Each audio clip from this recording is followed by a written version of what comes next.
Je m'appelle Étienne Montbereau, je suis le cofondateur de la société Whimsytech qui a créé la marque Plume avec Pascal Raoust.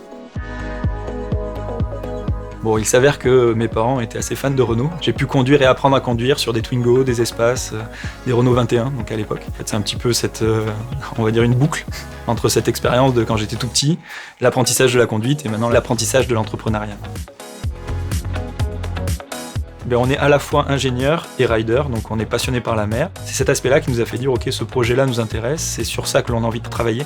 Au départ, c'était un peu un délire entre collègues de bureau où on avait les compétences pour créer quelque chose dans la mobilité électrique. On avait les foils qui commençaient à apparaître vraiment dans les années en 2017 et la mobilité électrique qui prenait de plus en plus d'ampleur avec tout ce qui était vélo électrique, les trottinettes électriques. Et donc on s'est dit que la combinaison des deux pouvait être intéressante vu que le foil par excellence est l'objet qui présente le moins de traînées dans l'eau actuellement.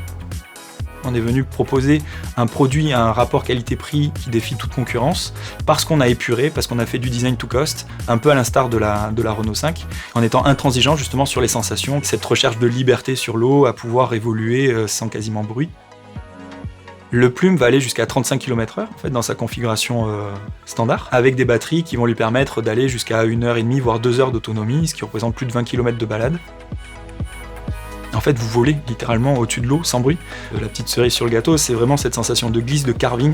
Quand vous commencez à envoyer des virages, vous avez vraiment cette sensation d'être écrasé sur le foil, puis vous allez être libéré, un peu comme du snow dans la poudreuse. C'est vraiment le même genre de sensation, sauf que il fait 35 degrés dehors, vous êtes sur l'eau en maillot, et c'est vraiment agréable, quoi. La part qui est réalisée en France aujourd'hui, c'est toute la conception, toute l'étude, tous les essais, toute l'innovation est faite en France, et également tout l'assemblage. C'est-à-dire qu'on va venir monter tout notre moteur en France, on va venir faire tous les tests de qualité dans des cuves pour tester l'étanchéité, etc. Et ensuite, on va réaliser tout ce qui est service après-vente dans nos locaux à la Bouilladis.